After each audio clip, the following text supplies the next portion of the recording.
Bom dia, boa tarde, boa noite. Começando o episódio 2 da Collab aqui do canal, parceria com a Mobiliza Consultoria do querido Rodrigo Alvarez. Como você já sabe, nessa collab o nosso foco é no tema da captação de recursos e sua conexão com temas relacionados.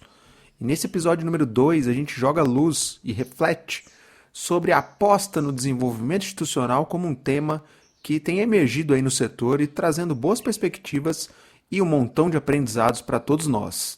E ao longo do papo aqui, a gente contou com duas valiosas colaborações do Domingos Armani, que já passou por aqui anteriormente, links aí na descrição, um consultor e um grande especialista nesse tema, e da Érica Sanches, a Kika, diretora executiva do Instituto ACP, uma das organizações da filantropia brasileira, cuja missão é contribuir para o fortalecimento institucional das organizações da sociedade civil. Bom, e fique tranquilo que a gente antecipou esse episódio 2 da Collab, mas o próximo episódio, na sequência, já na agulha, é um episódio aqui da casa, tá bom? Claro, eu preciso agradecer as pessoas iluminadas que mantêm esse podcast de pé e saiba que você também pode se tornar um apoiador e se juntar a essa comunidade. Passa lá no Apoia-se, o link está aí na descrição e veja como é fácil colaborar. Agradeço também ao Prosas, que tem divulgado em sua newsletter semanal algum episódio aqui do Impacto da Encruzilhada. Valeu demais, pessoal! Bom, então é isso. Agradecer ao Rodrigo e a Mobiliza pela parceria, ao Armani e à Kika pelas valiosíssimas contribuições e, sem mais delongas, partiu para o papo.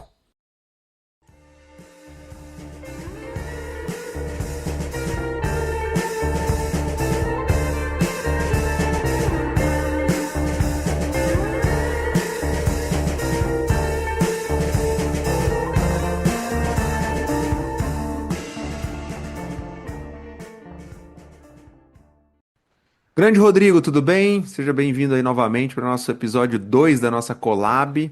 E muito bacana nesse episódio, a gente vai falar mais sobre desenvolvimento institucional, que é um tema quente aí. Mas antes de a gente abrir aqui, queria te trazer, além da sua saudação inicial, como é que você está vendo a repercussão do episódio 1 da nossa collab? Seja super bem-vindo. Pô, Fábio, obrigado pela oportunidade, né? Estamos aqui entrando no episódio 2 dessa collab que vão ser 4 episódios, né? Com o tema captação na encruzilhada, vamos dizer assim. O episódio um, ótima repercussão, muita gente falando comigo, agradecendo aí ao episódio um, né? Que foi um episódio um pouco mais denso, né, Fábio? A gente vai tentar nos próximos episódios trazer algo mais arejado aqui, porque foi um episódio para traçar o contexto aí, né, de captação no Brasil, da cultura de doação, então com muito número, muito dado e tal. Então, nesse segundo episódio a gente começa a abrir um pouco o leque de outras possibilidades, mas muito animado aí com os próximos episódios e vamos tocar esse segundo aqui. Pô, com certeza. Bom, e para quem está chegando aí, ouvinte, lembrando, escuta lá o episódio número 1 da Collab para você ter a base, mais o contexto. E nesse episódio, Rodrigo, já entrando no nosso tema, qual é a relação? Muita gente tem dúvida dessa relação entre desenvolvimento institucional e captação de recursos. É a mesma coisa? Um está contido dentro do outro? Eu queria que você trouxesse um panorama mais da confluência desses dois assuntos. Perfeito, ótima pergunta para a gente começar, né? Bom, captação de recursos e desenvolvimento institucional, eles se relacionam, né? Esses dois conceitos, mas definitivamente eles não são a mesma coisa, né? A captação é uma função estratégica dentro da organização, essencial, claro, mas que ela depende diretamente do estado geral da casa. Então, já o desenvolvimento institucional é um conjunto de condições organizacionais, né, que tornam essa função da captação e todas as outras sustentáveis ao longo do tempo. Então, quando a gente fala de desenvolvimento institucional, a gente está falando do fortalecimento das capacidades internas de uma organização para que ela realize plenamente a sua missão, né? Então, envolve aí gestão, infraestrutura, equipe, tecnologia, planejamento, cultura organizacional, governança e tal. É como preparar o terreno antes de plantar, né? Usando essa imagem. Eu costumo dizer, Fábio, que o desenvolvimento institucional é mais do que um conceito. Na minha opinião, é como uma abordagem, uma forma de ver, né? Uma abordagem integrada de ver a organização como um todo.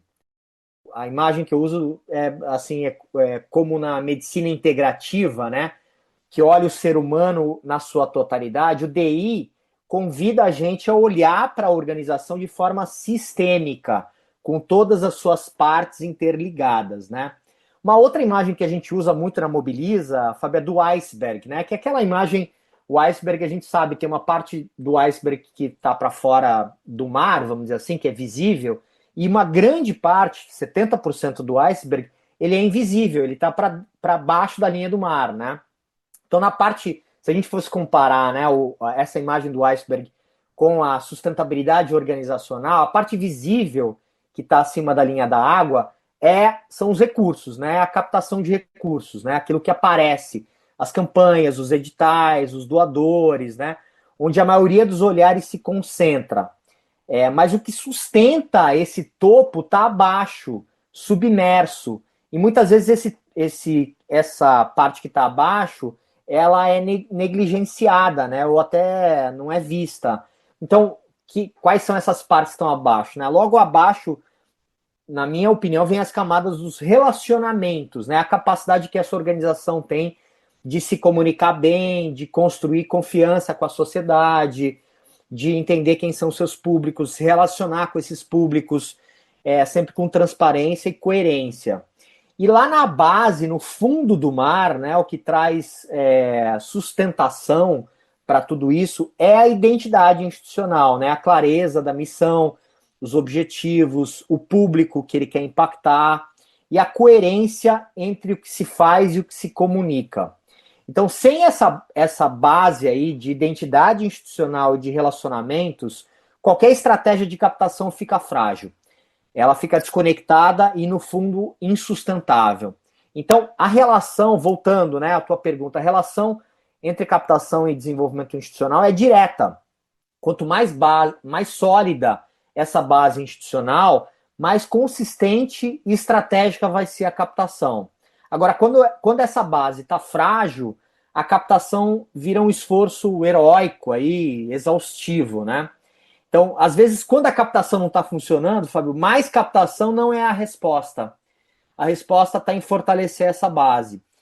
E aí, para a gente aprofundar esse olhar, Fábio, a gente convidou aí uma pessoa muito especial, um convidado, que a gente quer ouvir um áudio do Domingos Armani, né, que é um grande especialista no tema de desenvolvimento institucional. Fala aí, Domingos, o que você tem a dizer sobre desenvolvimento institucional? Sobre o conceito de desenvolvimento institucional, eu adoto um conceito bastante básico, de fácil compreensão, que diz o seguinte: o desenvolvimento institucional de uma organização da sociedade civil é o conjunto das iniciativas e processos que ela acha fundamental desenvolver para poder realizar a sua missão. Então, o centro do desenvolvimento institucional é buscar realizar a missão institucional, a todo tempo, a todo momento, em todas as circunstâncias da organização. O que é necessário para desenvolver a missão da organização? Aí uma série de temas emergem. Tudo da vida da instituição é relevante, tudo. Desde a governança, a reputação, a estratégia, o plano de trabalho, os programas e projetos, a filosofia, a metodologia de trabalho, a conformação da equipe, o perfil da equipe, a questão do engajamento das pessoas, da dedicação a uma causa e não apenas ao emprego, a uma carreira, a questão da qualidade da gestão administrativa, financeira e contábil, dos sistemas que são utilizados, o grau de transparência dessa organização, como ela se comunica com a sociedade, como ela capta e mobiliza recursos, e assim por diante. Todas as questões da vida da organização, vida interna e da relação da organização com a sociedade, são questões de desenvolvimento institucional, porque, fundamentalmente, para ela poder realizar a sua missão, ou fazer esforços no mais alto grau para chegar perto de realizar a sua missão, ela vai ter que mobilizar capacidades e forças as mais variadas para poder estar à altura desse grande desafio. Tem um aspecto importante ainda no fortalecimento, no desenvolvimento institucional das organizações da sociedade civil, que não é só pelo que elas fazem, também pelo que elas fazem e realizam, mas também pelo que elas representam no tecido social, na sociabilidade na sociedade. As organizações sociais, desde as mais informais, grupos, coletivos, todas elas fazem parte do que a gente chama da institucionalidade na sociedade. Elas cumprem um papel na sociabilidade, elas incorporam as pessoas e ajudam a forjar cidadãos participativos, atuantes, com valores democráticos, no mais das vezes. Por isso é tão importante fortalecer essas organizações, porque elas ajudam a expandir o valor da defesa de direitos, o valor da democracia, do Estado de Direito na sociedade, ao fazer com que as pessoas, desde crianças, desde jovens e na vida adulta, participem de atividades, iniciativas coletivas, onde as regras de participação, de representação, de democracia, de direitos são exercitadas, testadas, aprendidas, aperfeiçoadas e incorporadas como cultura de cidadania o tempo inteiro. Daí a importância de fortalecer esse tipo de organização na sociedade civil. Parabéns a ambos pela colaboração, o Colab, e especialmente pelo destaque do tema do desenvolvimento institucional.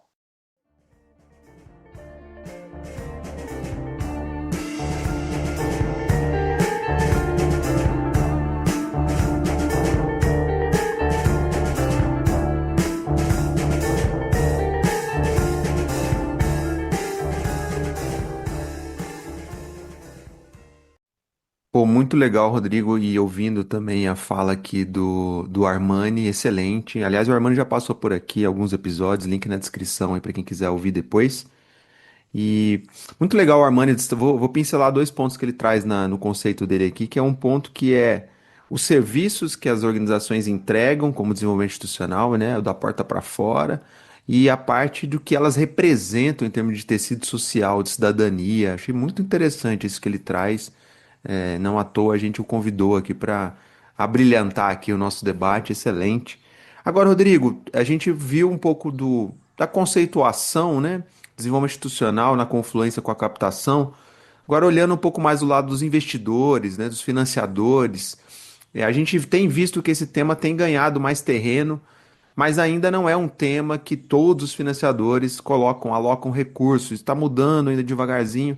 Queria que você falasse um pouco mais dessa perspectiva dos investidores e trouxesse alguns exemplos aí positivos, né, no horizonte aí para gente. Bom, como você falou, esse tema vem ganhando força, né? Principalmente porque, assim, os dados e as experiências estão escancarando o que parece óbvio, né, Fábio? Sem uma base institucional sólida, não existe impacto sustentável, né? Então, esse conceito, assim, já é muito antigo, muito batido e tal. Então, esse chamado, só para entrar um pouco olhando para as organizações, né, o que a gente está chamando do ciclo do subfinanciamento crônico, né, é um tema tratado em vários artigos e tal, né, a própria Stanford Social Innovation Review tem um artigo clássico deles, né, fala do Non-Profit Starvation Cycle, né, que é justamente esse ciclo vicioso, né, de subfinanciamento crônico, que ele está mais do que documentado, né, então, que mostra que as organizações vivem apagando incêndio, operando no limite, precarizando equipe, adiando decisões importantes, né, porque o dinheiro vem carimbado, fragmentado, controlado, né. Um estudo da Bridgespan Group mostra que muitas ONGs subdeclaram seus custos reais para agradar ou para se adaptar aos financiadores, né? Só que isso cobra um preço no final, né? Essas organizações têm sistemas frágeis, equipe mal remunerada, ausência de planejamento e, no final, menos impacto, né? Então, a boa notícia é que algumas iniciativas têm quebrado esse padrão, principalmente iniciativas de fundações familiares e independentes, né? O caso mais emblemático internacional que a gente conhece é o da Mackenzie Scott, né? A ex-mulher do dono da Amazon, que desde 2019 já doou mais de 19 bilhões de dólares para mais de 2.000 organizações espalhadas pelo mundo todo. Algumas delas aqui no Brasil, né? Existe até um grupo aí das organizações no Brasil que receberam recurso da Mackenzie Scott e tal, começaram a se se organizar e conversar entre elas. E o mais importante, né, essas doações da Mackenzie Scott são doações grandes, sem exigência de projeto ou um relatório extenso, com liberdade total de uso, né? E qual é qual é o resultado disso, né? É uma pesquisa feita pela assessoria da Mackenzie Scott, né? Depois de 3 anos de financiamento com essas ONGs, 90% das organizações disseram que a doação fortaleceu institucionalmente a sua operação, né? Conseguiram de fato investir em equipe, tecnologia, estrutura, e o impacto dessas organizações se multiplicou. A gente tem dados aqui no Brasil também, aí falando de um caso brasileiro, tem 2 organizações que eu tenho acompanhado e admirado assim que elas têm feito. Uma é o Movimento Bem Maior e a outra é o Instituto ACP. O Movimento Bem Maior tem uma linha lá de financiamento que chama Futuro Bem Maior, que é um bom exemplo. Eles apoiam organizações com recursos livres, voltados para gestão, comunicação, estratégia, fortalecimento das lideranças, né? E os dados são muito animadores, né? Assim, não vou entrar em detalhes aqui dos dados, Fábio, vale a pena dar uma olhada no site do Movimento Bem Maior para ver as pesquisas que eles têm feito, assim, relatando depois de alguns anos quais são os impactos, né? Mas são impactos significativos junto à comunidade, né? E impactos significativos também na autoestima e na confiança da equipe. O que, segundo as conversas que eu tive lá com a equipe, né, tem casos em que só o fato de você ampliar a autoestima da equipe, tem casos em que organizações dobraram ou triplicaram o volume de recursos captados pelo fato de você conseguir ter uma equipe com salário fixo e tal, e com capacidade de se planejar, né? E quando você olha na análise deles, assim, as organizações que receberam mais de um ano de financiamento, os impactos são melhores ainda, né? O que mostra que não é só o valor do financiamento, mas é a continuidade também que faz essa diferença, né? O segundo exemplo que eu citei do Instituto ACP, que é um instituto familiar que oferece apoio institucional flexível, com compromissos de multi-anos, né? Que também é um modelo muito bacana que a gente tem acompanhado. E para aprofundar essa experiência, agora a gente queria convidar a Érica Sanches, que é diretora executiva do Instituto ACP, uma amiga nossa aqui, que traz uma visão muito rica sobre como apostar na missão e não só nos projetos traz resultado, né? Então, vamos ouvir a Érica, Fabio? Bora. Oi, Rodrigo. Oi, Fábio. É um prazer participar desse episódio. Muito obrigada pelo convite. Eu sempre digo que falar sobre desenvolvimento institucional é falar sobre fortalecimento da sociedade civil organizada, é falar sobre o fortalecimento da sociedade civil brasileira. Por isso que esse tema é tão importante e a gente precisa que ele esteja cada vez mais presente nas conversas, tanto do lado das organizações que doam recursos, quanto dentro das próprias organizações da sociedade civil.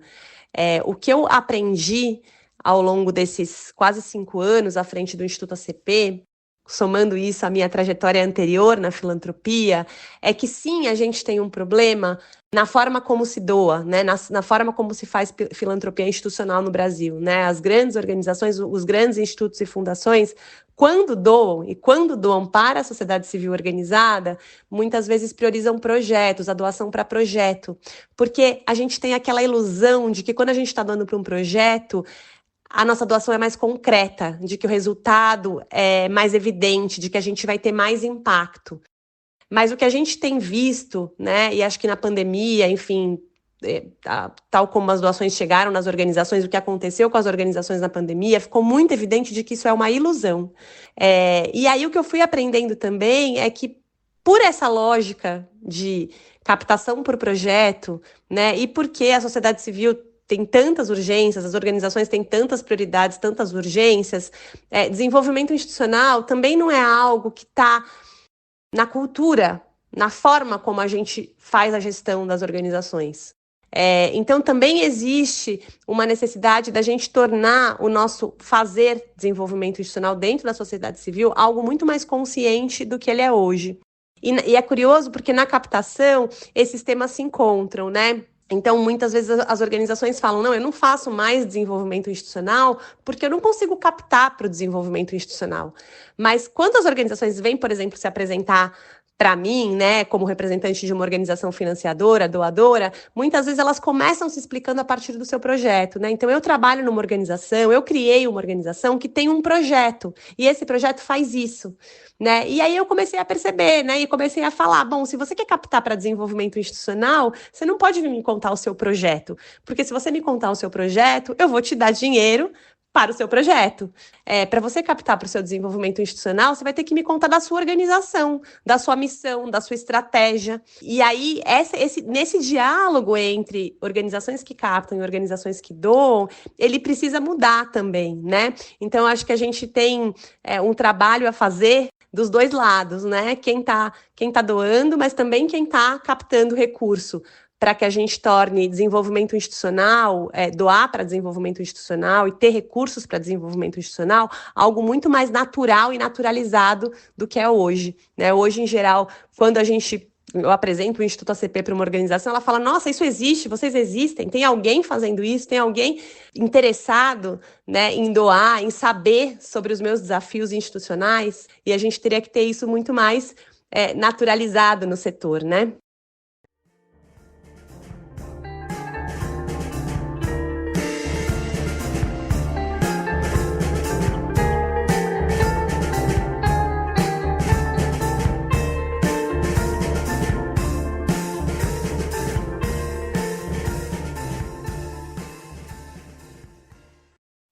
Bom, muito legal escutando aqui a Érica. Aliás, obrigado, Kika, pelo conteúdo aí, muito bacana. E você, na tua fala, Rodrigo, levantou a bola aí para Mackenzie Scott, bem maior, própria IACP, como exemplos de investidores que estão pautando seus investimentos muito mais na confiança do que no controle, né? Muito mais no recurso livre do que nos projetos. Queria te ouvir um pouco em relação a isso, assim, como é que você tem visto essa mudança, esse shift aí na mentalidade de alguns investidores? Como eu falei que a visão de desenvolvimento institucional, para mim, é uma abordagem, é uma visão de mundo, né? Eu acho que essa mudança de modelo de investimento, ela também passa por uma mudança de paradigma, né? Acho que tem uma mudança de crença profunda, de acreditar que a sociedade civil, o tecido da sociedade civil organizada precisa ser fortalecido.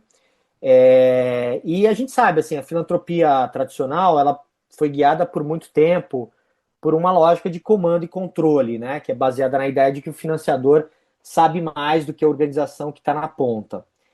Mas essa lógica, para mim, está sendo desafiada, né, por um novo paradigma, uma nova premissa, que é a confiança na relação da filantropia com a sociedade civil organizada, né? E acreditar que quando a organização tem liberdade, ela faz melhor uso dos recursos, né? Porque ela conhece a realidade, as urgências e as possibilidades. Quando ela tem respiro, ela consegue planejar. Quando ela tem estrutura, ela consegue inovar e multiplicar o impacto, né? Então, isso exige que o financiador esteja disposto, primeiro, a ser um financiador, né? Um grant maker, né? E não só operar seus próprios projetos. Isso, como a gente mostrou no episódio anterior, vem aumentando na base aí de financiadores do GIF. E abrir mão de algumas métricas de curto prazo e assumir alguns riscos, né? Só que o que acontece é que os dados que a gente tem mostram que o retorno social e estratégico é muito maior. Então, no final das contas, a gente já tem dados de mercado que mostram que vale a pena apostar nessa abordagem, vamos dizer assim, né? Então, aqui vale a provocação, né? Na filantropia, o caminho mais rápido nem sempre é o mais eficaz, né? Então, controlar demais parece ser um atalho, mas quase sempre leva à escassez, né? À fragilidade e à rotatividade, né? Já o caminho da confiança, pelo que a gente tem visto, né, dos investidores, né? A gente trouxe 3 casos aqui, com recursos flexíveis e de longo prazo, parece ser mais arriscado, mas é justamente o que permite as transformações duradouras, né? Eu acho que a gente está vivendo esse paradoxo, né, Fabio? Do curto caminho longo ou do longo caminho curto, né? Eu acho que esse é a mensagem que eu deixo aí no final. Será que a filantropia quer escolher o curto, o caminho longo, né, que é o caminho que parece mais rápido, das métricas mais imediatas e tal, mas que vão levar a gente a demorar mais tempo, né, para fazer mudanças de fato, ou do longo caminho curto, que é esse caminho da confiança, que parece mais arriscado, parece ser mais demorado, e na verdade requer da gente mais paciência, mais resiliência, mas que no final das contas vai levar a gente para um resultado mais sustentável, na minha humilde opinião. Não, excelente, ótima reflexão, Rodrigo. Bom, só para a gente fechar aqui, os três exemplos, né, que você trouxe, a Kika aí, todos os três são de filantropia familiar, né, fundação familiar e tal. Então, para enfatizar que a nossa filantropia ainda marcadamente corporativa, né, nossa área de investimento social muito corporativa, ela também tem os seus desafios, né, e o que se espera é que essa onda do desenvolvimento institucional possa também abarcar players, né, mais corporativos também. Não sei se você está sentindo um pouco, vendo movimentações nesse sentido, te ouvir um pouco em relação a isso e também o desafio que essas organizações e institutos corporativos têm em relação à constituição do seu próprio desenvolvimento institucional, seu próprio espaço nesse terreno da captação, muitas vezes, enfim. Então, trazer um pouco um contorno mais problemático, né, mais complexo dessa agenda. A gente costuma, bom, o que a gente vê, os casos que a gente viu, claramente são financiadores que dependem de decisões individuais, né, e não de decisões corporativas, né. É mais complexo levar essa visão para um financiador corporativo que tem toda uma cadeia de compliance interno, tem necessidades e entregas curto-prazistas, né? O negócio em si se olha sempre mais no curto prazo e sempre cada vez mais olhando no curto prazo, então é mais complexo levar essa visão de longo prazo para um financiador que tem uma lógica de curto prazo, né? Mas o que os dados mostram, Fábio, é que essa lógica que pensa no longo prazo é uma lógica que dá melhores resultados no longo prazo, né? Então, quando a gente fala de resultado, mesmo fundações corporativas têm que olhar para resultados perenes, né? Se essas fundações, institutos, empresas querem trazer mudanças de fato perenes e de longo prazo, e não só mudanças para aparecer no relatório anual, né? Assim, a aposta na confiança, a aposta no investimento na missão das organizações e aposta no fortalecimento da sociedade civil, apoiando quem já está fazendo as coisas e não em realizando os próprios projetos, parece ser uma aposta mais inteligente, né? Mesmo para quem está olhando para resultados. Mas a gente sabe que no mundo corporativo nem sempre é tão simples levar essa lógica, né? Com certeza não é simples, mas a gente tem visto mudanças e a gente possa olhar mais e falar mais sobre esse tema, né, Rodrigo? Bom, te agradecer, te fechando aí o episódio 2, lembrando, tá? A gente tá numa collab que tem mais dois episódios, o 3 e o 4. A gente vai trazer casos aí bem bacanas de organizações que estão, né, avançando nesse tema da captação de recursos, com boas experiências, e também fechar com a tal debate da cultura de captação. Você fala muito de cultura de doação, mas e da porta para dentro da organização? Ela está preparada para lidar com isso? Então, te convidar só a fazer essa chamada aí para quem está acompanhando a Collab, Rodrigo, que vem pela frente, e a gente também fechar esse episódio e te agradecer demais. Muito bom, Fábio.